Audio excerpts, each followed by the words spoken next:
All right, so now that we've got all of our content together, we can go ahead and style all of the text that we've got on our website.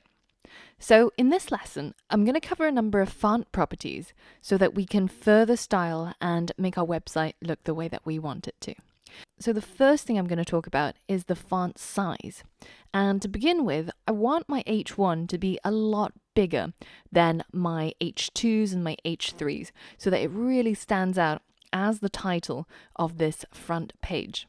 So let's head over to Atom and implement that change. So inside my H1, I'm going to tap into the font size property, and I'm going to set the font size to 90 pixels. So this is equivalent of selecting 90 in the drop-down menu when you're selecting a font size. And now if I hit refresh, then my title is going to get a lot bigger and it's going to fill most of that top page. Now at this point, make sure that you're not zoomed in or zoomed out and that your browser is at 100% zoom. And you can check this by just going to zoom in or zoom out, and you can see whether if you're on 100% or 110%. So we want it to be 100% so we can see what everybody else should see by default. Now, currently, our font size is set to be 90 pixels. So on certain browsers, if the user goes into preferences and they change their default font size for their web page, for example, if they need super large text in order to see, then you'll notice that font size does not change, even though the rest of the text does. And this is because this is not a dynamic size. So in order to make it dynamic, there's two options. So let's head back over here and just go back to the medium size. And if we go into Atom, then instead of using pixels, instead we can use something like a percentage. So 100% in terms of font size is actually a 16 pixel size. And so that means if we want 90 pixels, so that means 90 divided by 16, and that would be equal to 562.5, then we would need 562.5% in order to get the equivalent of 90 pixels. So if we hit save and we go back to our website and I hit refresh, you'll notice that absolutely nothing happens because we're specifying exactly the same font size, but instead we're using a percentage this time. So that means that if we go into, say, preferences and we change our font size to very small or very large, then that font size will scale with it. Now, the other way of specifying a dynamic font size is by using a unit called the EM. For example, if we head back onto our favorite website, TechCrunch.com, and we highlight this title here and we inspect it, then if you select this H2 here, you'll see that it's got the class called live title and its font size is specified as 2EM rather than however many pixels they want it to be. Now we've seen EM before inside our HTML and we used it as a tag in order to emphasize a particular section of text, and that stylistically means that it'll make something italicized. Now in this case, this is actually a completely different EM. And the EM in this case is actually the phonetic pronunciation of the letter M.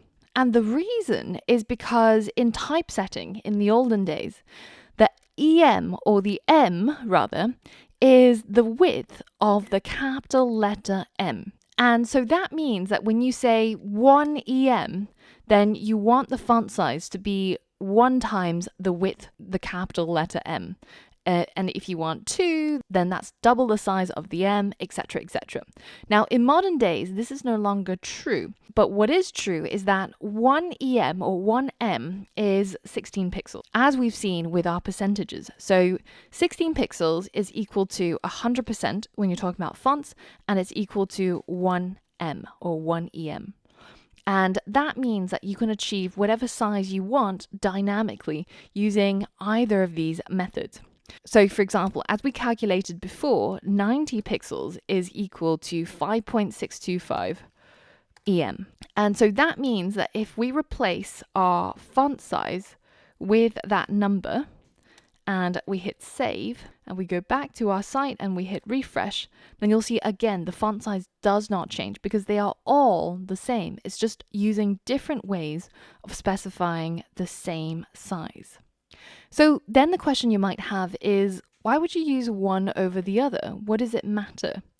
And if you look on different websites, for example, take uber.com, and if we inspect on their title here, then you'll notice that their font size is specified in pixels, whereas on TechCrunch it's specified in EMs.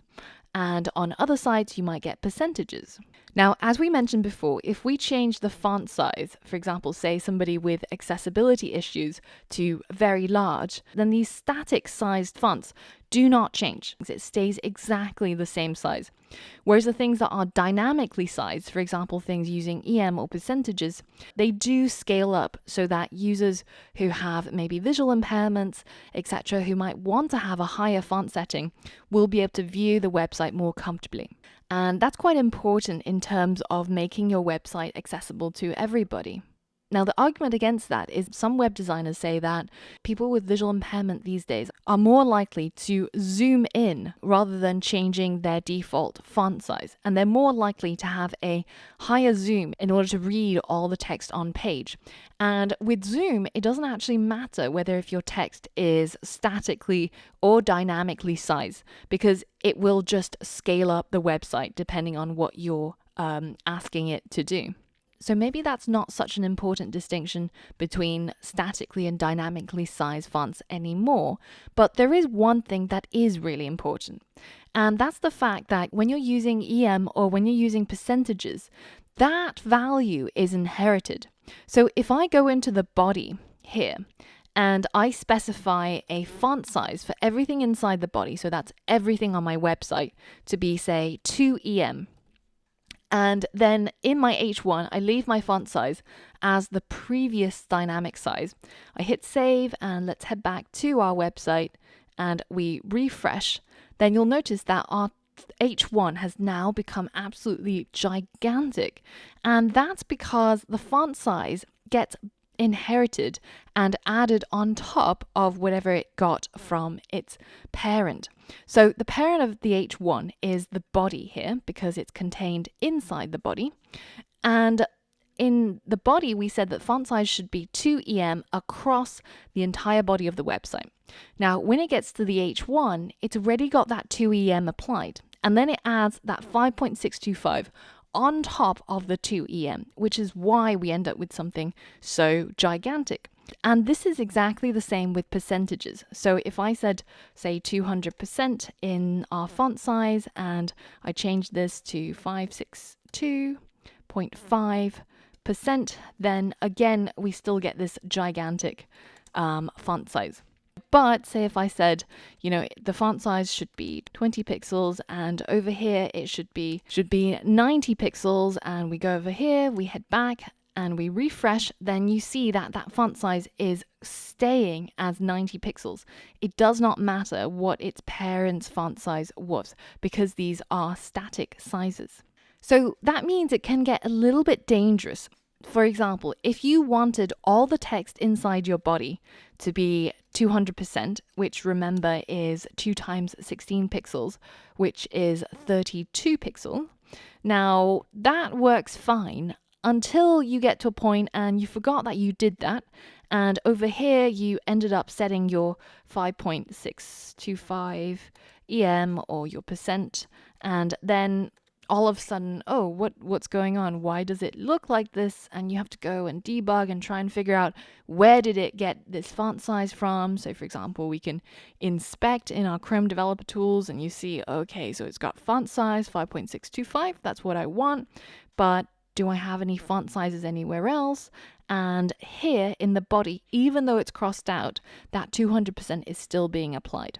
So in order to avoid this, one of the things that we got in the latest version of CSS, which is the version that we're using currently, or the version that I'm teaching you about, is CSS 3. And inside CSS 3, there is something called the REM. and that refers to the root EM. So that means ignore all of the parent settings for the font size and just set it to this relative to the root. So that means that it doesn't matter what we've done here or in its enclosing containers or parents, it will be 5.625 times 16 pixels as long as we add the R in front of the EM.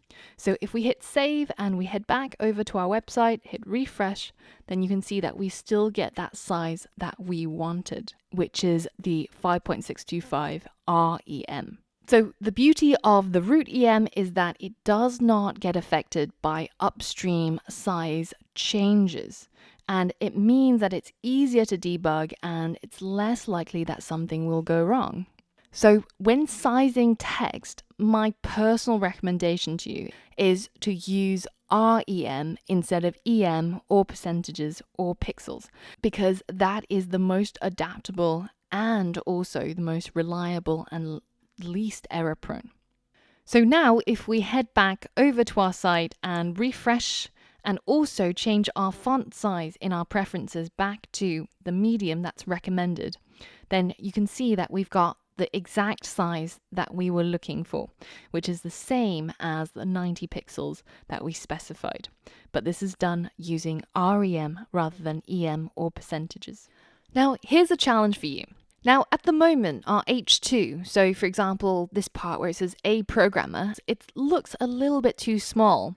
And I want you, as a challenge, to set the font size of the H2 to be equivalent to 40 pixels. But I want you to do that using REM. So pause the video, go ahead and see if you can figure it out. So that's pretty easy to calculate.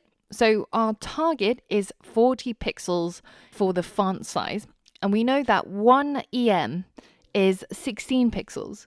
So we can simply divide 40 by 16 and we end up with 2.5. So it'll be 2.5 REM in order to achieve the equivalent of 40 pixels for the font size of our H2. So let's go over to Atom and implement that. So inside our H2, let's go ahead and set the font size to 2.5 REM, hit save and refresh, and voila. We've now got a much larger subtitle and heading by changing the font size. So if that was confusing at all, make sure that you rewind and rewatch some of the parts where we spoke about dynamic font sizing and how it all worked. But now there's just one thing that I want to change about the layout of this website. I would love for this H1 to have a little bit more padding from the top so that it gets pushed down more towards the center of the page. So we can do that by simply adding a 50 pixel margin to the top of our H1 rather than having it as 0 pixels. So let's go into Atom and change the margin top to 50 pixels. This is what we end up with. Now, with margin top and padding and all of those other things where we specify a size, you can also use the EM, the REM, or the percentage values. But in this case, I actually prefer to stick to using pixels because it's more precise and it's much easier to see what's going on when you inspect it in using the box model. So that's just a personal preference and it's a stylistic choice of your own.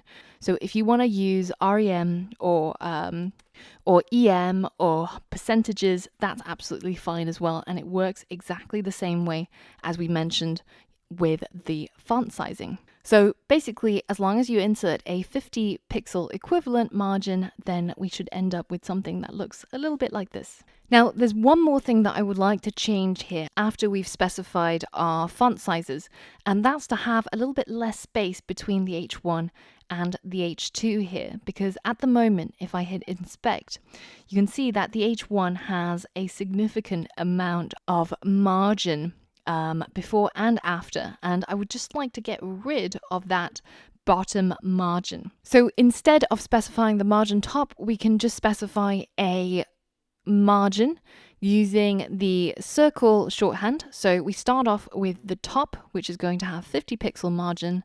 Then we go to the right, which I'm going to keep as auto to keep it centered. Then we get to the bottom, which I want to be 0. And finally, we have the left, which I'm going to leave as auto as well. Now if we hit save and we head back and close down our Chrome developer tools, and now we hit refresh, you can see that we've got a little bit less space between the H1 and the H2, and it just looks a little bit more put together. Now, these are all minor tweaks, and it's totally up to you if you want to implement them or not. I'm just adjusting it to my eye. Now, in the next lesson, I've got a number of challenges for you, and I want you to use the developer docs on MDN or on W3 Schools in order to figure out what these properties are and how you should set them. But you should be fully equipped in order to discover some of these other font-related properties that I want to talk about. So head over to the next lesson and complete the challenge.